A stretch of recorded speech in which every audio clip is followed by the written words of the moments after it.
This episode of Techno Buffalo is brought to you by Full Sail University. What's up, everyone? Welcome back to the episode of Rettinger's Rants. I'm your host, John Rettinger, the show where I get super mad, red-faced, and start to sweat profusely talking about things that make me super cranky pants. Up this week, I want to talk about this guy. Well, not this one in particular, but the general genre in which it lives. Batteries. Why they suck, why they can't get better, and why they are the bottleneck holding back electronics. This is Rettinger's Rants. Let's get our ranties in a bunch. So if you're watching this video, you, like me, probably share some passing passion with the world of consumer electronics. You love your gadgets, you love your gizmos. You'd like to take them on the road, you like to take them on the toilet, because I know you play Angry Birds while you are pooping. And I'm actually pointing at someone in particular. Him, I know that you play Angry Birds while you are pooping. We use our electronics everywhere. They're ubiquitous in our lives. But the problem is they die so quickly. Not physically, like they fall off a cliff or somehow have a electronics heart attack. They run out of battery life. And we've seen over the past almost 10 years, battery technology has stayed almost totally stagnant, while processing power has gone way, way, way up. So therein lies a problem. We have so much power, but not enough things to provide power to the processor. So what happens is batteries get bigger and bigger and bigger, but the efficiency of those cells don't get any better.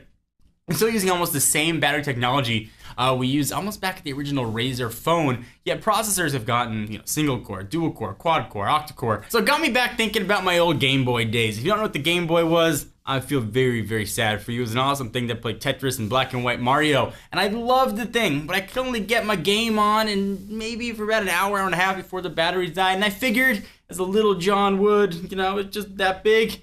John, don't you worry, chin up. Battery life is gonna get better. By the time you're a teenager, your Game Boy will last you for 4 hours. And by the time you're in high school, they're gonna last you for 8 hours. And by the time you're in college, they'll last you for 10 hours. And by the time you're a grown old man, you're gonna be able to play your Game Boy for days and days and days. And if I could go back to the John when he was a little kid, he'd be very disappointed right now, because things just have not gotten better. So why haven't they gotten better? Why hasn't technology improved? Lithium ion is pretty much the standard that's used right now. It's pretty much the same standard that's used in electric cars, primarily. Just stacks and stacks and stacks of cells are what make these cars go, what makes electronics go, but they still haven't improved.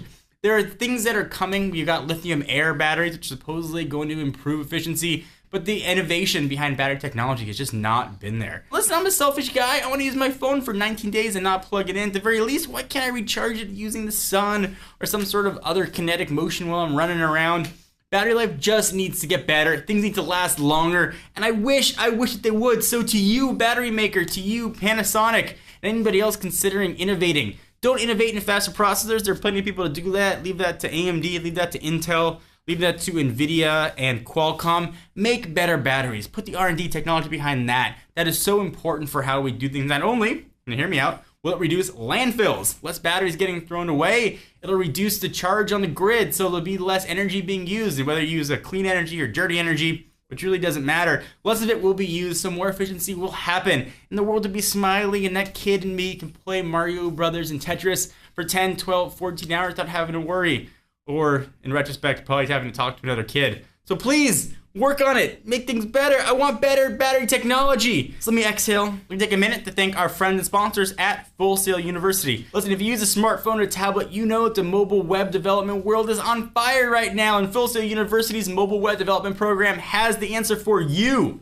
I'm pointing at you. So in this degree, you learn about both the programming and business development sides of mobile application development, so that you can concept, deploy, develop, and market an application from start to finish. You'll explore advanced programming languages, visual frameworks, usability principles, and app development for both iOS and Android. Through Full Sail University's Launchbox program, you also receive a MacBook Pro, so you've got all the tools you need to start your developing. So between Apple's App Store and Google Play, over 50 billion apps have been downloaded, and many, many more every day. So get on the bandwagon, give it a shot. This is really the next gold rush of the technology era. So for more information, go to fullsail.edu/technobuffalo to learn more. Am I wrong? Am I just cranky in my old age? I've been accused of worse. I want to hear from you. Leave that in the comments right down below in my pants region. Thank you guys for watching their episode of Rettinger's Rants. Check us out at technobuffalo.com for the latest and greatest tech news.